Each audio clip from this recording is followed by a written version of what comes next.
불자님들, 오늘은 정말 많은 분이 마음속 깊이 품고 계신 질문을 함께 나눠보려 합니다.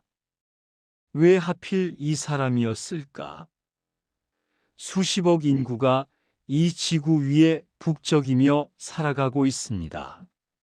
그 수많은 사람 중에서 왜 하필 지금의 배우자를 만나게 되었을까요? 왜 하필 그 시간, 그 장소에서 그 사람과 눈이 마주치고 인연을 맺게 되었을까요? 어떤 분들은 말씀하십니다. 그냥 우연이었어요. 직장 동료였는데 어쩌다 보니 결혼하게 됐어요. 소개팅에서 만났는데 첫눈에 끌렸어요. 하지만 불자님들, 불교에서는 이 세상에 진정한 우연이란 존재하지 않는다고 말씀하십니다. 특히 부부의 인연, 이것은 단 한 번의 생으로는 설명할 수 없는 깊고도 깊은 업의 인연입니다. 오늘 부처님의 가르침을 통해 부부 인연의 4가지 비밀을 함께 살펴보겠습니다. 이 가르침을 다 들으신 후에는 지금 곁에 있는 그 사람이 조금 다르게 보이실 겁니다. 어쩌면 가슴이 뭉클해지실 수도 있습니다. 마음을 열고 함께 들어주시기 바랍니다. 첫 번째로 부부의 인연은 수백 번의 전생이 쌓여 만들어진다는 진실입니다. 불자님들, 혹시 이런 경험이 있으십니까? 처음 만났는데 왠지 낯설지 않은 느낌, 오래전부터 알던 사람처럼 편안한 느낌, 말하지 않아도 서로 알 것 같은 그 묘한 친근감 말입니다. 많은 분이 이런 경험을 첫사랑에서 혹은 지금의 배우자를 처음 만났을 때 느끼셨다고 하십니다. 불교에서는 이것을 숙세의 인연, 즉 전생에서부터 이어져 온 깊은 연결이라고 합니다. 자보장경이라는 경전에 이런 말씀이 있습니다. 동일한 지붕 아래 잠을 자려면 500번의 인연이 있어야 하고 부부가 되려면 그보다 훨씬 더 깊은 인연이 필요하다는 것입니다. 500번이라는 숫자는 단순한 비유가 아닙니다. 불자님들, 한번 생각해 보십시오. 우리가 길을 걷다가 어깨를 한번 스치는 것도 전생의 인연이 있어야 한다고 합니다. 카페에서 잠깐 옆자리에 앉는 것도 인연이 필요합니다. 그런데 평생을 함께 살아가는 부부가 된다는 것은 얼마나 깊고 오랜 세월의 결과이겠습니까? 부처님께서는 이렇게 말씀하셨습니다. 인연이란 씨앗과 같다. 한 번 심어진 씨앗은 반드시 때가 되면 싹을 틔우고 꽃을 피운다.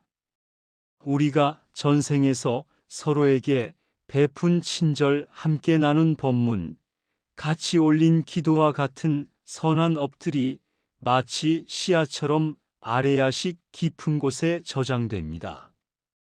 아레야식이란 불교에서 말하는 깊은 의식의 창고와 같은 곳입니다. 우리가 이번 생에서 기억하지 못하더라도 우리의 영혼 깊은 곳은 모두 기억하고 있습니다. 그래서 처음 만났는데도 낯설지 않은 것입니다. 그래서 오래 보면 볼수록 더 편안한 것입니다. 그것은 착각이 아닙니다. 그것은 수백 생을 함께한 영혼의 기억이 되살아나는 것입니다. 옛날 어느 절에 한 스님이 계셨습니다. 어느 날 젊은 부부가 저를 찾아와 물었습니다. 스님, 저희는 처음 만났을 때부터 서로가 그렇게 익숙했습니다. 꿈에서도 만난 것 같고 눈빛만 봐도 무슨 생각인지 알 것 같았습니다. 이게 무엇 때문인가요? 스님은 잠시 두 사람을 바라보시더니 조용히 말씀하셨습니다. 두 분은 적어도 3번의 생 동안 서로를 알아왔습니다. 한 생에서는 형제였고, 한 생에서는 스승과 제자였으며, 또 한 생에서는 서로 모르는 척 하면서도 멀리서 서로를 지켜보았습니다. 그 모든 기억이 지금 이 순간 두 분을 하나로 이어주고 있는 것입니다. 그 말에 두 사람은 아무 말도 못하고 눈물만 흘렸다고 합니다. 불자님들, 지금 곁에 계신 배우자를 한번 바라보십시오. 혹시 처음 만났을 때 그 알 수 없는 친근함을 기억하시나요? 그것이 바로 수백 번의 인연이 만들어낸 영혼의 인식입니다. 불교에서는 모든 존재가 윤회를 통해 수없이 많은 생을 살아왔다고 가르칩니다. 그리고 그 수많은 생 동안 우리는 지금의 배우자와 다양한 방식으로 연결되어 왔습니다. 어떤 생에서는 그를 도왔고, 어떤 생에서는 그에게 상처를 주었으며, 어떤 생에서는 함께 부처님 앞에 절을 올렸을 것입니다. 그 모든 업의 인연이 쌓이고 쌓여서 이번 생의 부부라는 가장 가까운 관계로 다시 만나게 된 것입니다. 그러니 부부의 인연은 결코 우연이 아닙니다. 수백 번 아니 수천 번의 만남과 헤어짐, 사랑과 아픔이 쌓여 만들어진 가장 깊은 인연의 결실입니다. 이것을 이해할 때 우리는 배우자를 대하는 마음이 달라집니다. 저 사람이 그냥 내 옆에 있게 된 사람이 아니라 수백 생을 함께 걸어온 영혼의 동반자라는 것을 알게 됩니다. 그 마음으로 배우자의 손을 한번 잡아 보십시오. 손끝에서부터 무언가 다른 감각이 느껴지실 것입니다. 그것이 바로 인연의 온기입니다. 두 번째로 부부의 인연에는 반드시 갚아야 할 업의 빚과 덕의 보답이 함께 있다는 진실입니다. 불자님들, 부부 사이에 이런 순간이 있지 않으십니까? 아무 이유 없이 저 사람에게 화가 날 때 분명히 좋은 사람인데 왜 이렇게 힘들까 싶을 때, 반대로 무언가 잘못을 해도 그냥 용서가 될 때, 어떤 어려움이 와도 저 사람 옆에 있으면 될 것 같은 느낌 말입니다. 불교에서는 이것을 업의 작용으로 설명합니다. 화엄경에 이런 가르침이 있습니다. 모든 만남은 업의 거울이다. 상대방의 얼굴에서 나의 전생이 보이고 나의 얼굴에서 상대방의 업이 비춰진다는 것입니다. 부부가 함께 살면서 겪는 갈등과 어려움, 이것은 단순히 성격 차이나 환경의 문제만이 아닙니다. 불교적으로 보면 그것은 전생에서 서로 간에 쌓인 업의 빚을 이번 생에서 갚아 나가는 과정일 수 있습니다. 어느 분이 이런 말씀을 하셨습니다. 저는 남편 때문에 너무 힘들어서 스님을 찾아갔습니다. 스님께서 뭐라고 하셨는지 아세요? 남편이 당신에게 상처를 주는 것은 전생에 당신이 그에게 똑같이 한 것을 되돌려 받는 것일 수 있다고 하셨습니다. 그 말을 듣는 순간 화가 싹 가셨습니다. 어떻게 화를 낼 수 있겠습니까? 이것이 불교의 깊은 지혜입니다. 상대방이 나를 힘들게 한다고 느낄 때 그것은 어쩌면 내가 과거에 그에게 행한 것의 반영일 수 있습니다. 이것을 깨달을 때 우리는 원망과 분노에서 벗어나 감사와 이해로 나아갈 수 있습니다. 부처님께서 기원정사에 계실 때의 일입니다. 한 신자가 찾아와서 이렇게 여쭈었습니다. 부처님, 저는 아내와 매일 싸웁니다.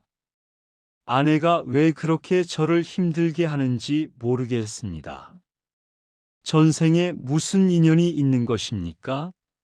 부처님께서 조용히 눈을 감으시고 잠시 후 말씀하셨습니다. 그대와 아내는 전생에도 부부였습니다. 그때 그대는 아내를 말로, 행동으로, 무관심으로 많이 힘들게 하였습니다. 그때 아내가 받은 상처가 업으로 남아 이번 생에 되돌아오고 있는 것입니다. 그러니 원망하지 마십시오. 대신 지금 이 순간부터 더 잘하십시오. 그것이 업의 빚을 갚는 방법입니다. 그 신자는 집으로 돌아가 아내에게 처음으로 진심으로 무릎을 꿇었다고 합니다. 불자님들, 우리가 배우자와 갈등을 겪을 때 이 가르침을 기억해 주십시오. 저 사람이 나쁜 사람이어서가 아닐 수 있습니다. 우리 사이에 전생부터 이어져 온 업의 실타래가 풀려나오는 과정일 수 있습니다. 그리고 업의 빚만 있는 것이 아닙니다. 덕의 보답도 있습니다. 전생에 서로에게 베푼 선한 업, 함께 닦은 공덕, 서로를 위해 올린 기도들이 이번 생에서 서로에게 따뜻함과 위로, 안정과 행복으로 돌아옵니다. 배우자가 힘들 때 아무 말 없이 곁에 있어 주는 것, 지치고 힘든 날 따뜻한 밥 한 그릇 차려주는 것, 아무것도 아닌 것 같지만 그것이 전생에 쌓은 덕의 보답입니다. 그러니 불자님들, 지금 배우자에게 받는 모든 것에 감사하십시오. 그것은 당연한 것이 아니라 수백 생에 걸쳐 쌓아온 선업의 열매입니다.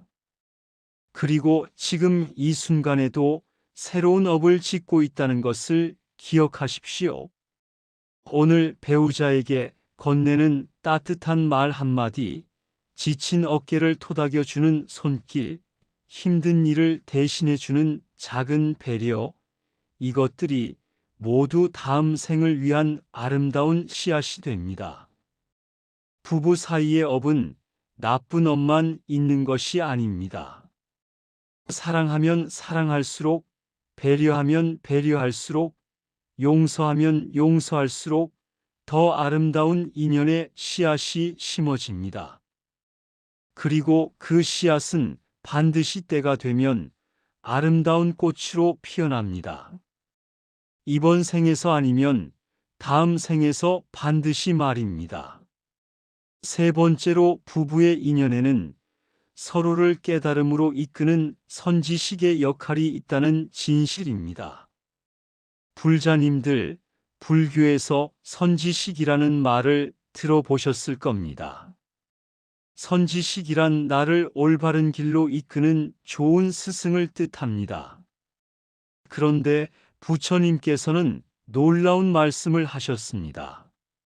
가장 가까이 있는 선지식은 바로 배우자라는 것입니다. 화엄경의 선제동자가 깨달음을 구하기 위해 여러 선지식을 찾아 떠나는 이야기가 있습니다. 그 여정에서 만난 선지식들이 각각 다른 방식으로 선제동자에게 법을 가르쳐 줍니다. 그런데 불자님들, 우리에게는 매일 아침 눈을 뜨면 가장 먼저 보이는 선지식이 있습니다. 바로 배우자입니다. 배우자는 나의 가장 큰 약점을 알고 있습니다. 내가 얼마나 이기적일 수 있는지, 얼마나 화를 잘 내는지, 얼마나 게으르거나 욕심이 많은지를 알면서도 곁에 있어 줍니다. 그것이 바로 선지식의 역할입니다. 내가 보지 못하는 나의 업장을 보여주고 내가 성장할 수 있도록 환경을 만들어 주는 것입니다. 어느 선사께서 이런 말씀을 남기셨습니다. 사찰에서 수십 년을 수행해도 깨치지 못하는 것을 가정에서 배우자와 함께 살면서 깨치는 경우가 많다. 배우자는 그 무엇보다도 날카로운 거울이다. 이 말씀이 참으로 깊습니다. 절에서 혼자 수행할 때는 자신의 못난 모습을 마주칠 기회가 적습니다. 하지만 부부가 함께 살면서는 숨길 수가 없습니다. 내가 얼마나 인내심이 없는지, 얼마나 배려가 부족한지, 얼마나 자기 중심적인지가 날마다 드러납니다. 그 드러남을 통해 우리는 자신을 돌아보고 참회하고 더 나은 방향으로 나아가게 됩니다. 이것이 바로 부부라는 인연이 가진 수행의 도량으로서의 의미입니다. 가정이 곧 도량입니다. 배우자가 곧 선지식입니다. 어느 불자 부부의 이야기를 들었습니다.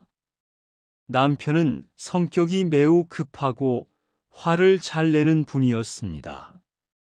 절에서 법문을 들을 때는 항상 인욕이 중요하다, 화를 참아야 한다고 고개를 끄덕였지만 집에 돌아오면 아내에게 사소한 것으로도 화를 냈습니다. 아내는 말없이 참으면서 남편 몰래 부처님 앞에 기도를 올렸습니다. 부처님, 남편이 화를 참을 수 있는 지혜를 주십시오. 그렇게 수년이 흘렀습니다. 어느 날 남편이 스님께 고백했습니다. 스님, 제가 절에서 아무리 수행을 해도 안 되던 인욕이 아내를 보면서 되었습니다. 아내가 저의 화를 한 번도 화로 되받아치지 않고 조용히 받아주는 것을 보면서 제가 얼마나 부끄러운 사람인지 알게 되었습니다. 아내가 저의 스승이었습니다. 불자님들, 배우자가 나를 힘들게 한다고 느낄 때 이 관점으로 바라보십시오. 저 사람이 나를 힘들게 하는 것이 아니라 저 사람을 통해 내가 성장할 기회를 얻고 있는 것입니다. 저 사람의 단점이 나를 자극하는 것이 아니라 내 안에 있는 업장이 드러나는 것입니다. 배우자와의 관계에서 화가 날 때 그 화는 상대방 때문에 생긴 것이 아닙니다. 이미 내 안에 있던 분노가 상대방을 통해 드러난 것입니다. 그러니 화가 날 때 상대방을 탓하기 전에 먼저 자신의 내면을 들여다보십시오.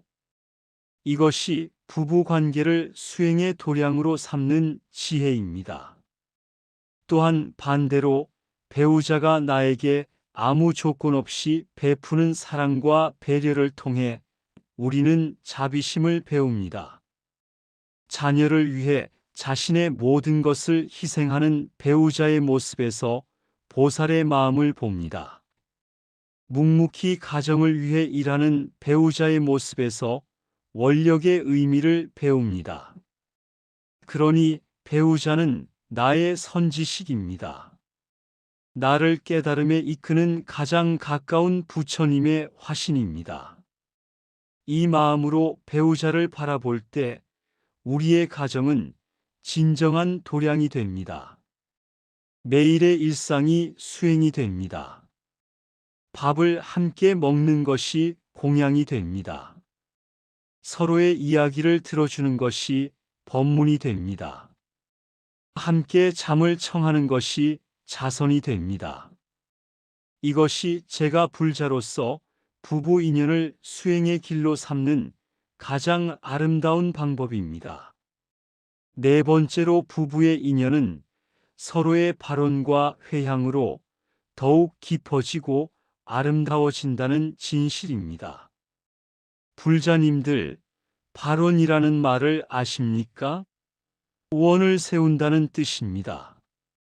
불교에서는 수행자가 깨달음을 향한 원을 세우고 그 원을 향해 나아가는 것을 중요하게 여깁니다. 그런데 부부 사이에도 이 발언이 있습니다.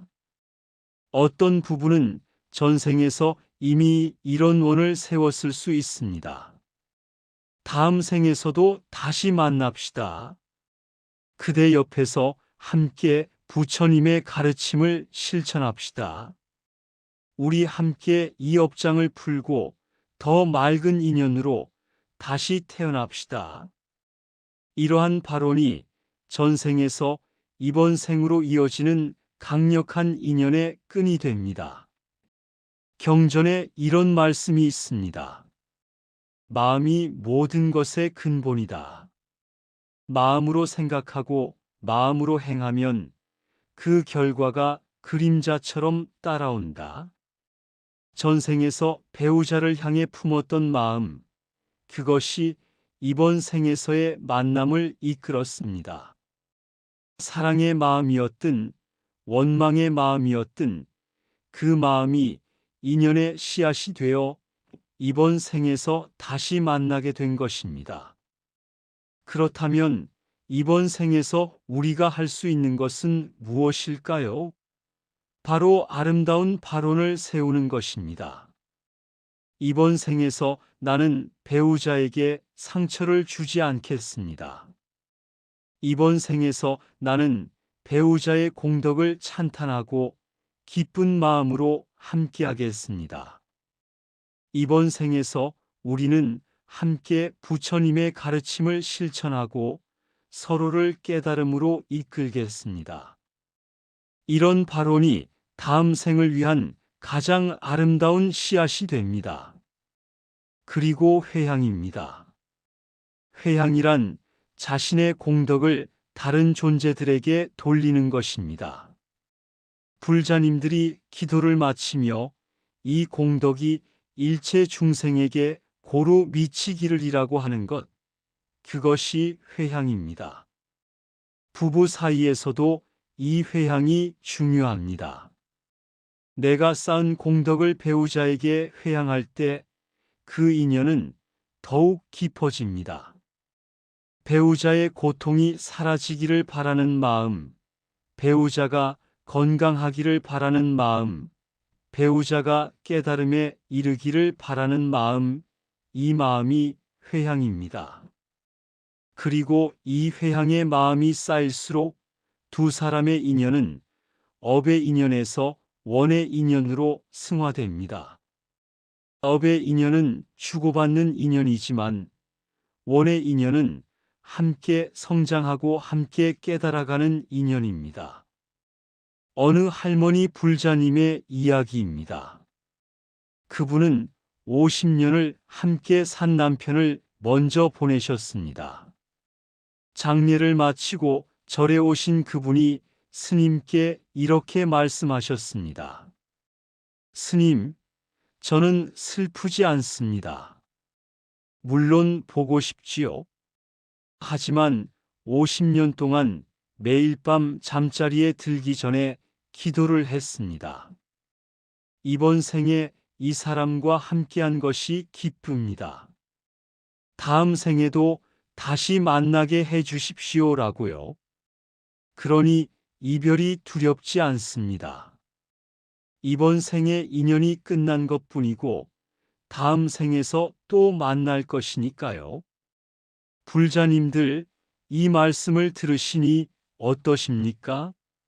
이분은 죽음도 두렵지 않으셨습니다. 왜냐하면 발언이 있었기 때문입니다.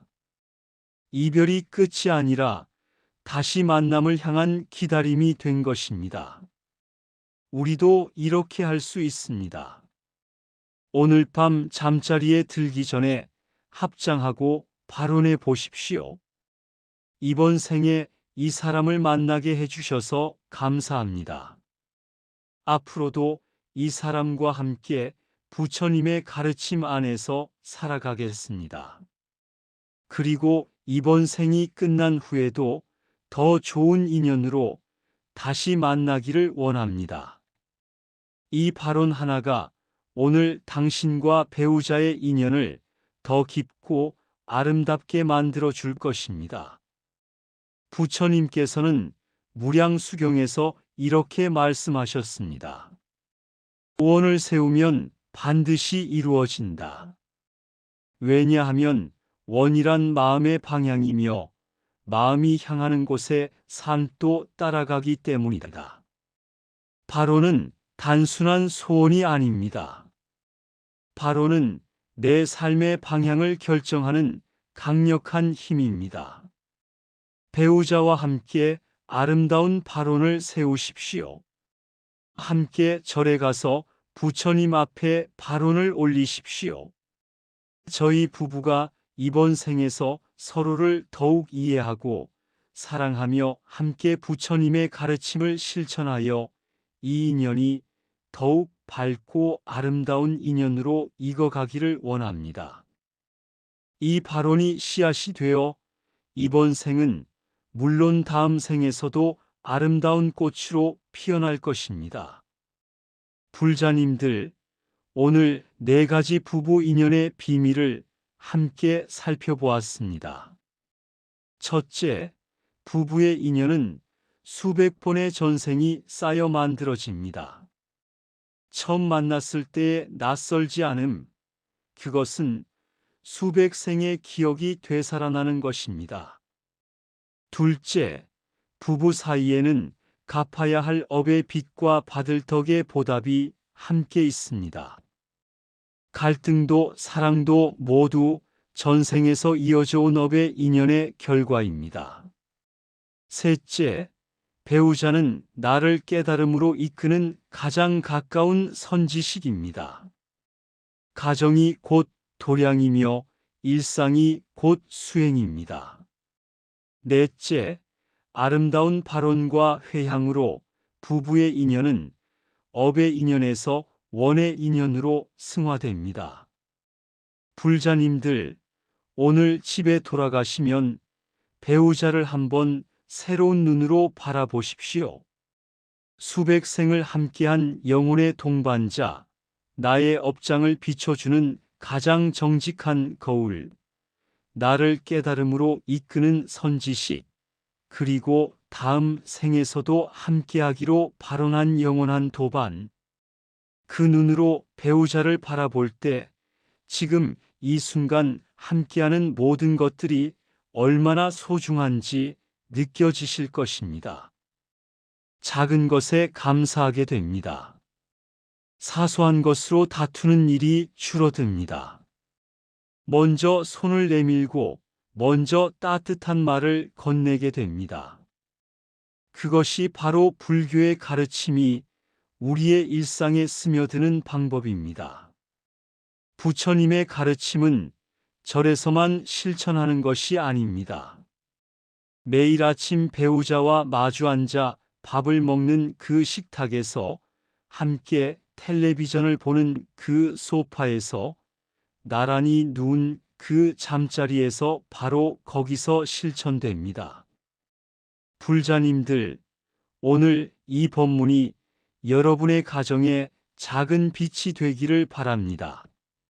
부부 인연의 깊은 의미를 되새기며 더욱 감사하고 더욱 사랑하는 하루하루가 되시기를 진심으로 기원합니다. 나무아미타불, 나무아미타불, 나무아미타불. 불자님들, 오늘 법문이 마음에 닿으셨다면 이 영상을 소중한 분들과 함께 나눠주십시오. 부부 인연으로 고민하시는 분, 가정에서 어려움을 겪고 계신 분, 배우자와의 관계를 더 깊이 이해하고 싶으신 분들께 이 법문이 전해지기를 바랍니다. 그리고 댓글에 여러분의 이야기를 남겨주십시오. 전생의 인연을 느낀 경험, 배우자를 통해 성장한 이야기, 함께 발언을 세운 아름다운 경험들을 나눠주시면 그 이야기가 또 다른 불자님들에게 큰 위로와 용기가 될 것입니다. 모든 불자님의 가정에 부처님의 자비 광명이 가득하시기를 두 손 모아 기원합니다. 성불하십시오.